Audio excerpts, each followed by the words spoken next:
Hello बच्चों, विद्या वाहिनी channel में आप सबका स्वागत। मैं संजीवनी शिंदे आज लेकर आई हूँ आपकी पाठ्यपुस्तक सुलभ भारती से अगला पाठ। पाठ का नाम है लकड़हारा और वन और पाठ के लेखक है अरविंद भटनागर। इन्होंने इस पाठ से हमें एक सीख दी है, वो पाठ के अंत तक तुम्हें समझ में आएगी। इनका परिचय है। अरविंद भटनागर जी एकांकीकार के रूप में प्रसिद्ध हैं। पर्यावरण परीक्षण के लिए वृक्षारोपण एवं वृक्ष संवर्धन की आवश्यकता पर आपने बल दिया है। यानी वृक्षों का संवर्धन होना चाहिए और वृक्षों की रक्षा होनी चाहिए, यह उनके लेखन का उद्देश्य है। पाठ संबंधी हम जानकारी देखेंगे। प्रस्तुत एकांकी में लेखक ने मेहनत, ईमानदारी एवं छोटे परिवार का महत्व समझाया है। आपका कहना है कि पेड़ पौधों से हवा पानी मिलते हैं, अतः हमें पेड़ पौधों वनों का संरक्षण करना चाहिए। यानी वो कहते हैं कि इस धरती पर जो भी चीज़ें हैं कुदरत की, उसमें से हमें बहुत लाभ होता है। इसके लिए हमें पेड़ पौधों से हवा मिलती है, पानी मिलता है, फल मिलते हैं, तो उन पेड़ पौधों की रक्षा करना, उनका संरक्षण करना और संवर्धन करना हमारा कर्तव्य है। हम आहिस्ता आहिस्ता पाठ पढ़ते पढ़ते आगे जाएंगे। पाठ समझाते हुए मैं आगे बढ़ूंगी, आप भी ध्यान से सुनो। पात्र लकड़हारा है। एक ग्रामीण व्यक्ति के रूप में भगवान है। लकड़हारे की पत्नी है। एक हरा भरा पेड़ है।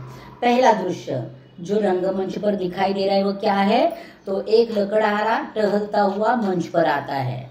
लकड़हारे के हाथ में कुल्हाड़ी है।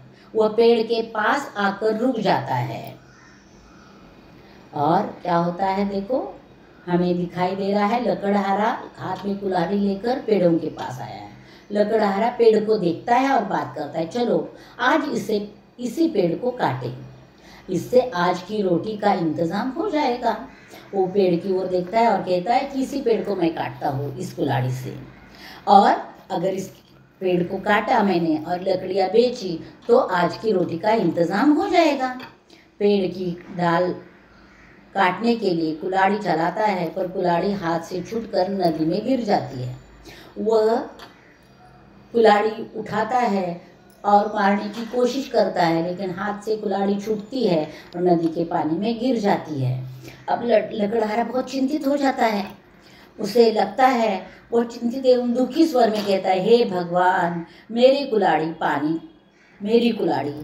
पानी घेरा है, तैरना आता नहीं है, कैसे काटूंगा, क्या बेचूंगा, आज बच्चे क्या खाएंगे। और ऐसा वो बोल रहा है कि अब कैसा करूं, पानी तो गहरा है और लकड़हारे को तैरना भी नहीं आता है। अब कुल्हाड़ी कैसे काट निकाले, और कुल्हाड़ी नहीं निकाली तो पेड़ कैसे काटे, अगर पेड़ नहीं काटे तो क्या बेचेगा वो, और नहीं बेचेगा तो बच्चों को क्या खिलाएगा। ये सारे प्रश्न उसके सामने आते हैं। और इसी बीच भगवान ग्रामीण व्यक्ति का वेश धारण कर मंच पर आते हैं।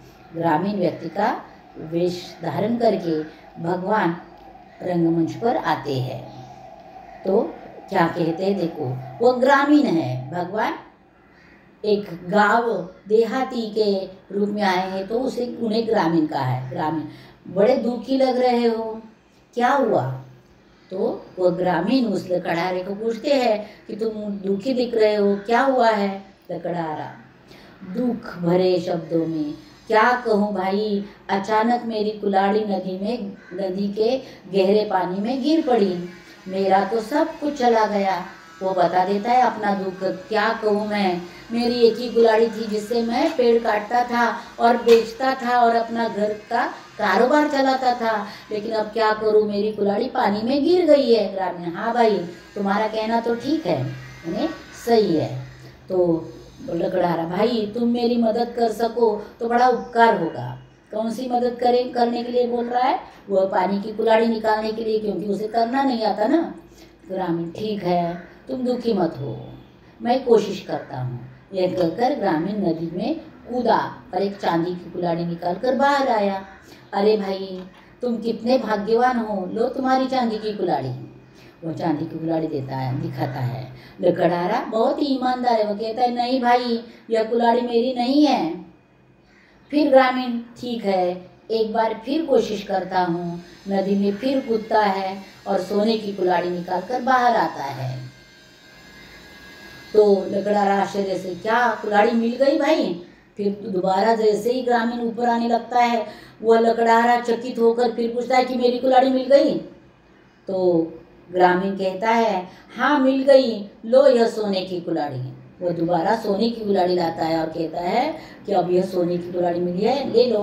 लकड़हारा, नहीं भाई, मैं तो बहुत गरीब हूँ, यह सोने की कुल्हाड़ी तो मेरी है ही नहीं।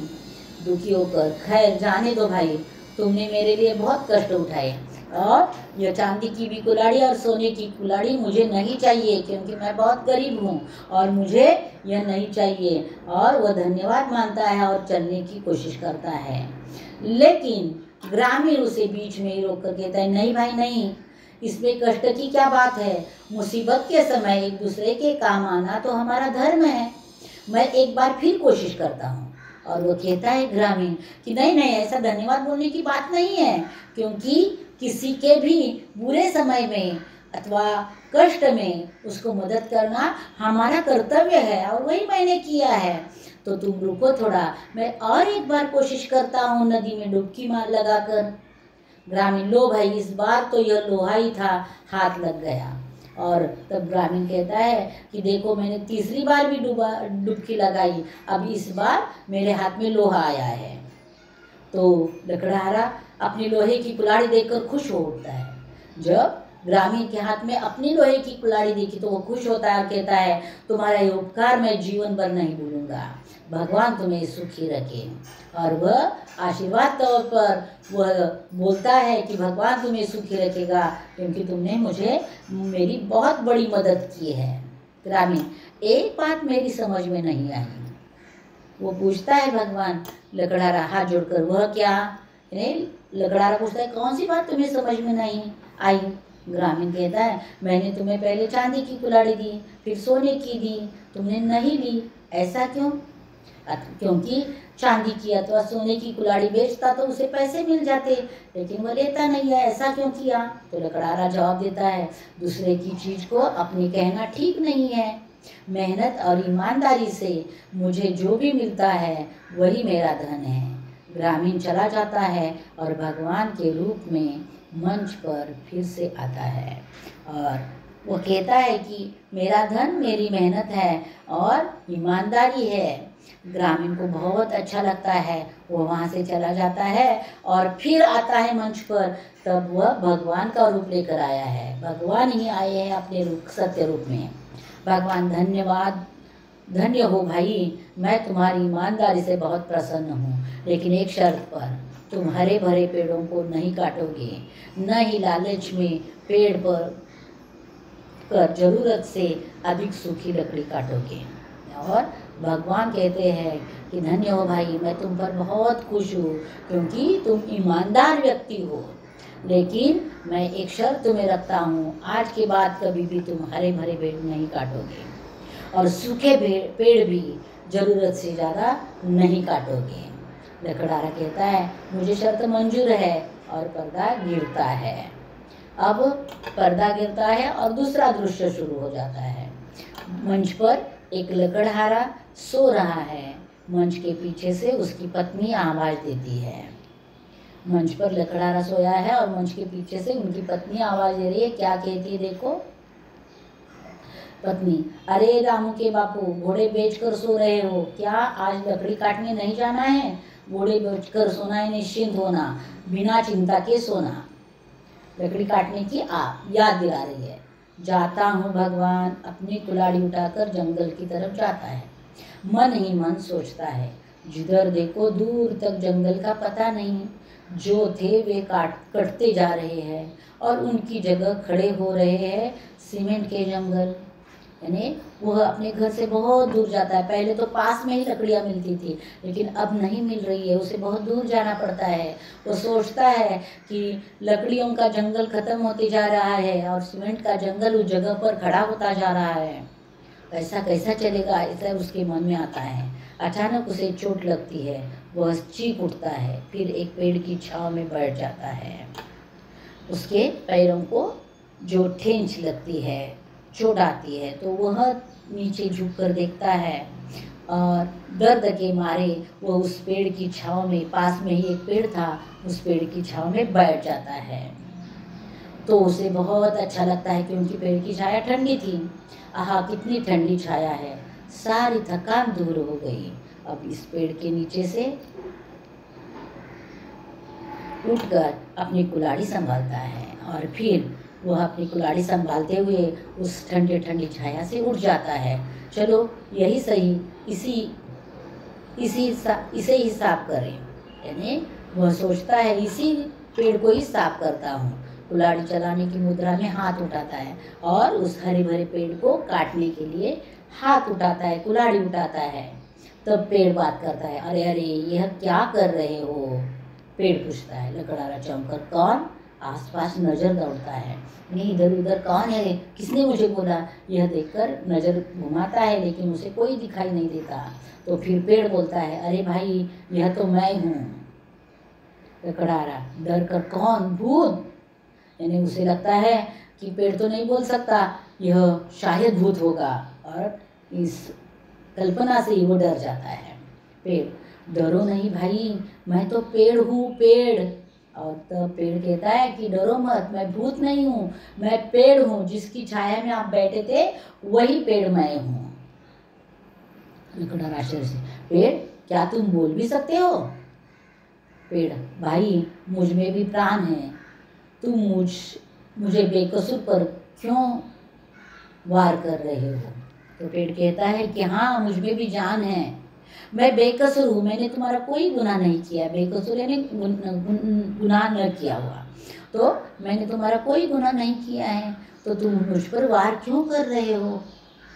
तो लकड़हारा जवाब देता है, तो क्या करूँ, 4 बच्चों को पालना पड़ता है, यही एक रास्ता है रोजी रोटी का। तो पेड़, अरे भाई अधिक बच्चे होने के कारण परिवार में दुख तो आएगा ही, पर तुम कितने बदल गए हो, तुम यह भी भूल गए कि मैं ही तुम्हें जीने के लिए शुद्ध हवा, पानी और भोजन सभी कुछ देता हूँ। वो कहता है, देखो दूसरा संदेश भी यहाँ दिया है कि परिवार छोटा होना जरूरी है। परिवार बड़ा है तो दुख भी बड़े बड़े आते हैं। और यह क्यों भूल रहे हो? पेड़ कहता है कि मैं तुम्हें छाया देता हूँ, मैं तुम्हें शुद्ध हवा देता हूँ, मैं पानी देता हूँ और भोजन भी देता हूँ। तो इतना सारा मैं देता हूँ, तो भी तुम मुझे क्यों काट रहे हो? तो लकड़हारा कहता है, यह तो तुम्हारा काम है, इसमें उपकार की क्या बात है? यानी ये सब देना तुम्हारा काम है, तो उसमें उपकार की क्या बात है? मैंने कब कहा उपकार है भाई? पर यह तो तुम अच्छी तरह जानते हो कि बिना हवा के मनुष्य जिंदा नहीं रह सकता। उसे सांस लेने के लिए शुद्ध हवा तो चाहिए ही, और हवा को शुद्ध करने का काम मैं ही करता हूँ। और वो कहता है कि मैंने उपकार नहीं कहा है, लेकिन जो मैं कर रहा हूँ वो तुम्हारे जीवन के लिए अति आवश्यक है। अगर मैंने वो करना छोड़ा तो तुम सब जिंदा नहीं रह पाओगे, क्योंकि तुम्हें जिंदा रहने के लिए हवा की आवश्यकता है, और हवा तो शुद्ध करने का काम मैं ही करता हूँ। ठीक है, पर मेरे सामने भी तो समस्या है, क्योंकि वो कहता है ना कि बच्चों को बढ़ाने के लिए मुझे पैसा चाहिए, और वो मैं लकड़ियाँ बेचकर कमाता हूँ। तो पेड़ कहता है, यदि तुम हमें काटते रहे तो ये बेचारे वन्य पशु कहाँ जाएंगे? क्या तुम अपने स्वार्थ के लिए उनका घर भी उजाड़ोगे? वो कहता है कि हाँ, ये सही है तुम्हारी समस्या, लेकिन तुम्हारी समस्या पूरी करने के लिए तुम जंगल को काटते रहोगे तो कैसा होगा? ये वन्य पशु कहाँ जाएंगे? उनका भी घर आप उजाड़ रहे हो, तो बुरी बात है। तो फिर क्या मैं अपना घर उजाड़ दूँ? तो वो कहता है कि हाँ, मैं वन्य पशुओं का घर नहीं उजाड़ूंगा, तो क्या मैं अपना घर उजाड़ने दूँ? मेरा मतलब यह नहीं है, यदि तुम इसी तरह हमें काटते रहे तो अच्छी वर्षा कैसे आएगी। और एक दिन करके वह रुक जाता है लकड़ा के, तुम्हारी बात तो ठीक है, पर अब तुम्हें बताओ मैं क्या करूँ। वह कहता है कि हाँ, तुम्हारी सब बातें सही है, तुम हमारे लिए बहुत कुछ करते हो, तुम नहीं हो तो बारिश नहीं होगी, ये नहीं होगा, वो नहीं होगा, सही है सब कुछ, लेकिन मेरा सवाल मैंने बता दिया है, उसका जवाब दे दो, मेरी समस्या का हल बता दो, मैं क्या करूँ। तो पेड़ बता देता है, कम से कम अपने हाथों अपने ही पैरों पर कुल्हाड़ी को तो मत मारो, कभी हरा भरा पेड़ मत काटो, उन्हें अपने बच्चों के समान पालो, ताकि चारों ओर हरियाली छाई रही है। तो वो बता देते हैं कि कम से कम इतना तो कर सकते हो कि हरे भरे पेड़ मत काटना और पेड़ों की देखभाल अपने बच्चों जैसी करना। तो पेड़ बढ़ते जाएंगे और चारों ओर हरियाली छाई रहेगी। लकड़हारा हामी भरता है और कभी पर्दा गिरता है। और यहाँ यह पाठ पूरा होता है। पाठ तो मैंने समझा दिया है। अब हम देखेंगे इस पाठ का लेखन कार्य। मौलिक सृजन, प्रकृति हमारी गुरु विषय पर अपने विचार लिखो। इस प्रकार के प्रश्न स्वमत के लिए आते हैं बच्चों। तो मैंने उनके उत्तर दिए हैं, एक बार ध्यान से पढ़ो, सुनो और दोबारा उसे लिख कर रखो, तो परीक्षा में आपको मदद हो जाएगी। प्रकृति का हर हिस्सा हमें कुछ न कुछ तो सिखाता रहता है। सबसे पहले यह धरती हमें सहनशीलता के बारे में सीख देती है। धरती पर बहने वाली नदियां हमें हमेशा दूसरों के बारे में भलाई सोचना और किसी भी कठिन परिस्थिति में रास्ता निकलते हुए आगे बढ़ना यह सीख देती है। इस धरती पर बढ़ रहे पेड़ हमें हमेशा सीख देते हैं कि सबके साथ समान व्यवहार करना और सबके साथ क्षमाशील रहना। पेड़ पौधे पशु पक्षी हमें अपने जीवन से यह सीख देते हैं कि हमेशा हमें निस्वार्थ भाव से अपना जीवन जीना चाहिए और हमेशा दूसरों को देते रहना चाहिए। इस प्रकार प्रकृति का हर हिस्सा हमें कुछ न कुछ सिखाता रहता है, इसीलिए प्रकृति हमारे गुरु है। श्रवणीय, विभिन्न अवसरों पर शाला में खेले जाने वाले नाटकों के संवाद ध्यान देते हुए सुनो। यह कार्य आपको करना है। आगे का देखेंगे शब्द वाटिका यानी शब्दार्थ, जो पाठ के साथ दिए जाते हैं। शर्त बाजी, आहुति भेंट चढ़ा, कहावतें, घोड़े बेचकर सोना, निश्चिंत होकर सोना। फाइनल परीक्षा होते ही निकिता घोड़े बेचकर सो गई। पर्यायवाची शब्द, पर्यायवाची शब्द यानी एक ही शब्द के एक से ज्यादा समानार्थी शब्द। पेड़, वृक्ष, तरु, विटप, नदी, सरिता, तरंगिनी, भगवान, ईश्वर, प्रभु, जल, नीर, सलिल, पानी, चांदी, रजत, रूपा, रूपक, रौप्य, सोना, स्वर्ण, सुवर्ण, कंचन, पत्नी, भार्या, वधू, अर्धांगिनी, वनिता, दारा, जंगल, वन, अरण्य, कानन, विटप, बिहड़। अब विलोम शब्द, विलोम शब्द यानी विरुद्धार्थी शब्द। जीवन, मृत्यु, वन्य, पालतू, जिंदा, मुर्दा, गहरा, उतला, सुख, दुख, उजड़ा, हरा भरा, प्रसन्न, अप्रसन्न, सुखी, गीली, मंजूर, नामंजूर, ईमानदारी, बेईमानी, धूप, छाव, स्वार्थ, निस्वार्थ, थकान, उत्साह, कसूर, बेकसूर, उपकार, अपकार। इस प्रकार विलोम शब्द हो गए। एक वचन बहुवचन के शब्द, कुल्हाड़ी, कुल्हाड़ियाँ। देखो ड यहाँ बड़ी मात्रा है, यहाँ छोटी हो गई और यहाँ पर चंद्रबिंदी आ गई। मुसीबत, मुसीबतें, लड़की, लड़कियाँ, जैसे कुल्हाड़ी जैसा है। समस्या, समस्याएं, पर्दा, पर्दे, घोड़ा, घोड़े, रास्ता रास्ते, लकड़हारा लकड़हारे, रोटी रोटियां, नदी नदियां। अगला देखेंगे मुहावरे और वाक्य में प्रयोग। अपने पैरों पर कुल्हाड़ी मारना, खुद अपना नुकसान करना। गांव के सरपंच से पंगा लेकर रामू ने अपने पैरों पर कुल्हाड़ी मार दी। हामी भरना, स्वीकार करना। सरपंच ने किसानों को सब्जियों का सही दाम देने की हामी भर दी। अब यहाँ स्वाध्याय शुरू हो जाता है। सूचना के अनुसार कृतियाँ करो, संजाल पूर्ण करो। कुल्हाड़ी पानी में गिरने के कारण खड़ी हुई समस्याएं। तैरना नहीं आता है, पेड़ कैसे काटूं, यह दूसरी समस्या। बच्चों को क्या खिलाऊं, यह तीसरी समस्या। और क्या बेचूंगा, यह चौथी समस्या। संक्षेप में उत्तर लिखो। पेड़ द्वारा दिया गया संदेश, हरे भरे पेड़ मत काटो, अपने बच्चों जैसा पालो। दूसरा, भगवान की शर्त, हरे भरे पेड़ काटोगे नहीं, जरूरत से ज़्यादा सूखी लकड़ी काटोगे नहीं। तीसरा प्रश्न, पेड़ों के उपयोग, शुद्ध हवा, पानी और भोजन देते हैं। पेड़ों की कटाई के दुष्परिणाम, शुद्ध हवा नहीं मिलती, वन्य पशु कहाँ जाएंगे। कृति पूर्ण करो। पाठ में प्रयुक्त धातुओं के नाम, लोहा, चांदी, सोना। यहाँ मैंने 3 आए हैं, इसके लिए तीनों दिए हैं। इसमें से कोई भी जो आपने लिखे तो भी बस है। निम्न वृत्त में संज्ञा तथा विशेषण शब्दों को छांटकर तालिका में उचित स्थानों पर उनके भेद सहित लिखिए।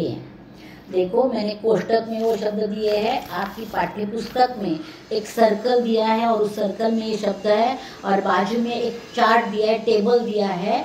उस टेबल को वैसे ही देख कर बनाना है, और जो मैंने उत्तर दिए नीचे वह उस टेबल में आपको लिखने हैं। संज्ञा, नदी जातिवाचक संज्ञा, सीता व्यक्तिवाचक संज्ञा, पानी द्रव्यवाचक संज्ञा, फिर पानी के बाद आया गंगा व्यक्तिवाचक संज्ञा, पालक व्यक्तिवाचक संज्ञा, चांदी द्रव्यवाचक संज्ञा, सभा समूहवाचक संज्ञा, विशेषण। अब विशेषण के शब्द, पहाड़ी गुणवाचक विशेषण, लकड़हारा वह सार्वनामिक विशेषण, 4 किलो संख्यावाचक विशेषण, गरीबी गुणवाचक विशेषण, ईमानदारी गुणवाचक विशेषण, 10 संख्यावाचक विशेषण, कोई अनिश्चितवाचक विशेषण, धनी गुणवाचक विशेषण। इस प्रकार वो चार्ट पूरा हो गया है। अब हम देखेंगे भाषा बिंदु।